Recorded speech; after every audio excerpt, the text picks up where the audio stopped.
Good morning. Finally, a president-elect. George W. Bush will become the 43rd president of the United States. Apparently, a plane has just crashed into the World Trade Center. We're going to take a look at videotape just moments ago of the second plane hitting the World Trade Center. There has been another major explosion, this one in the nation's capital. There is smoke in the air over the Pentagon. We are getting information now that one of the other buildings, Building 7 in the World Trade Center complex, is on fire and has either collapsed or is collapsing. Building 7 I often hear about. No plane hit Building 7. Why did Building 7 come down? What do you tell people? What is Building 7? Or what, was it Building 5 or the building that wasn't hit by the plane? Building 7. I have no idea. I've never heard that.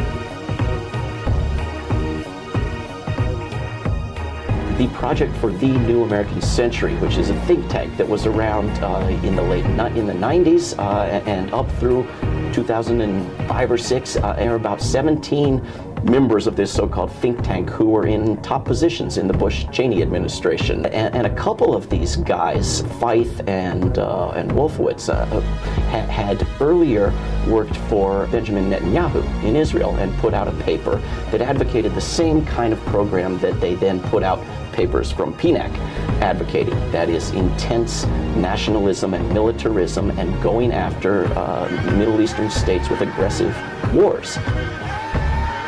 There are several key papers that they published, and the biggest one maybe was in 2000 called Rebuilding America's Defenses, as if they needed to somehow be rebuilt.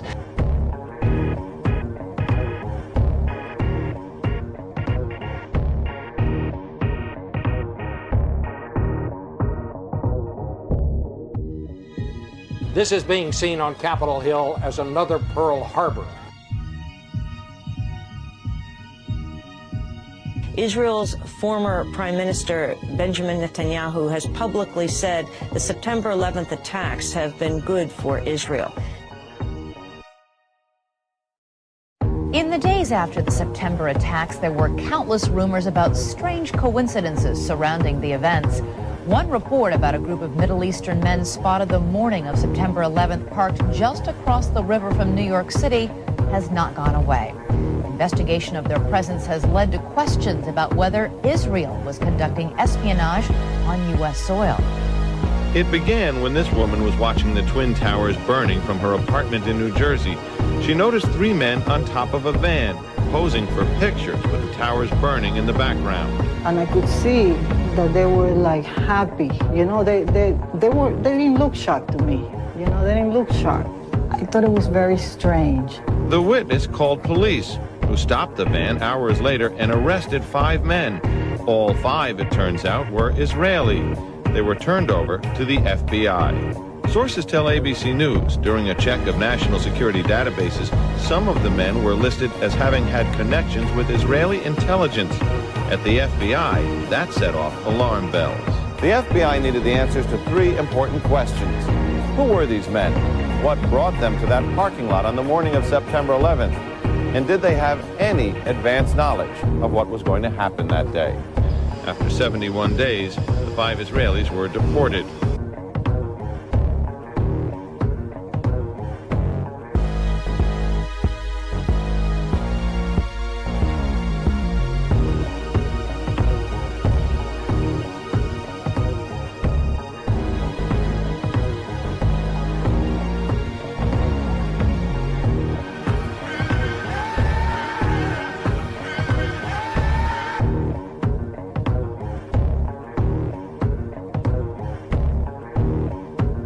Some U.S. investigators believe that there are Israelis again very much engaged in spying in and on the U.S. who may have known things they didn't tell us before September 11th. The first part of the investigation focuses on Israelis who say they are art students from the University of Jerusalem and Bezalel Academy.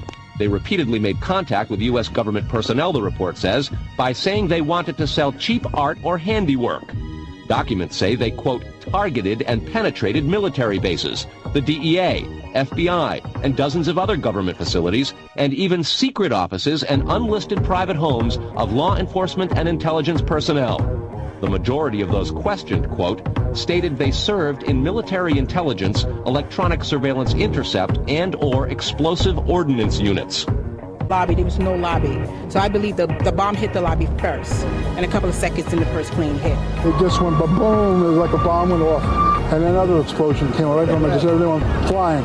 There were numerous secondary explosions taking place in that building. There were continuous explosions. No, the first explosion, and there was a second explosion in the same building. There were two explosions. Okay. There was another explosion that took place in one of the towers here. So obviously, according to his theory, he thinks that there were actually devices that were planted in the building. And you heard the boom, boom, boom, boom, boom, boom. Floor by floor instead of popping out. It was if they had detonated. They were planning to take down a building. Boom, boom, boom, boom, boom, boom, boom. From the corner, boom, boom, boom, boom, boom, boom, boom, boom, boom. Just like 20 straight hits. And as the bombs were going, people just started running. And I sat there and watched a few of them explode.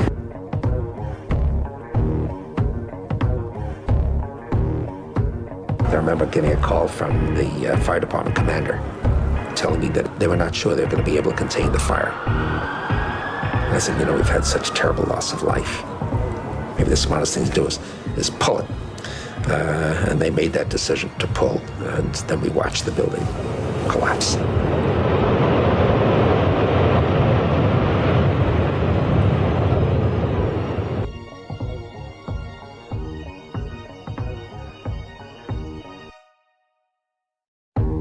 In 2002, the Pentagon was infiltrated by Mossad.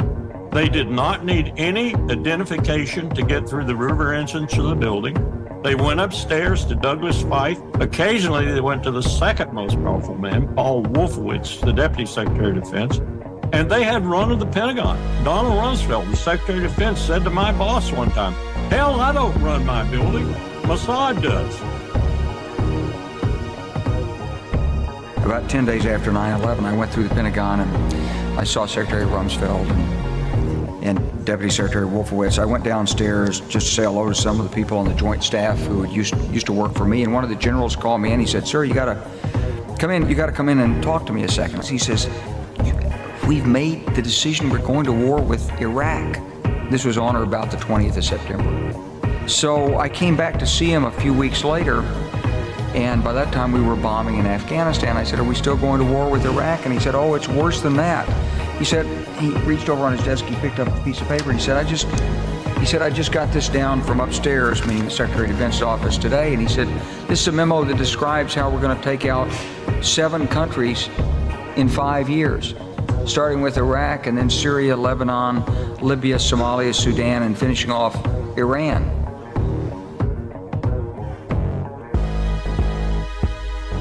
Obviously, we'd like to see a regime change, at least I would, in Iran, just as I would like to see in Iraq. The question now is a practical question. What is the best place to proceed? It's not a question of whether Iraq's regime should be taken out, but when should it be taken out?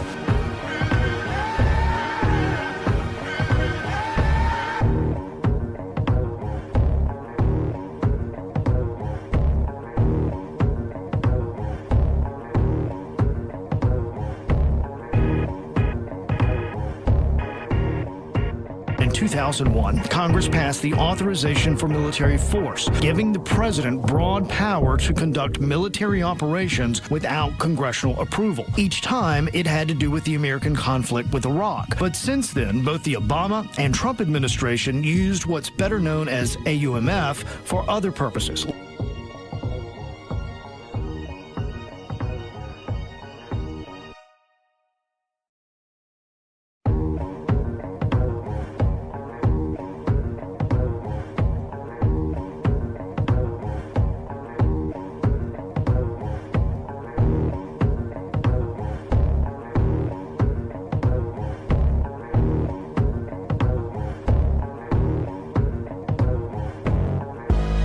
Iran cannot have a nuclear weapon. They can't have a nuclear weapon.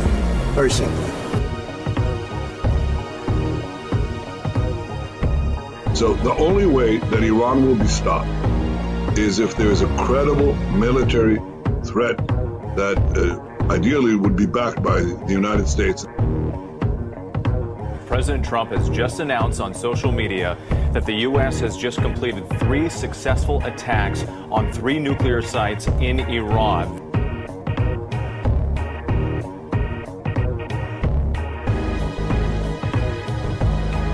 If you look back to 1996, there was a study done for a fellow who was about to become prime minister for the first time. His name was Netanyahu. It was completed mostly by Americans. We later called them neocons.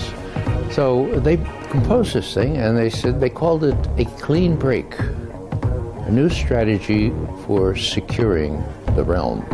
Okay, securing the realm. What realm? Well, the realm was Israel, Greater Israel.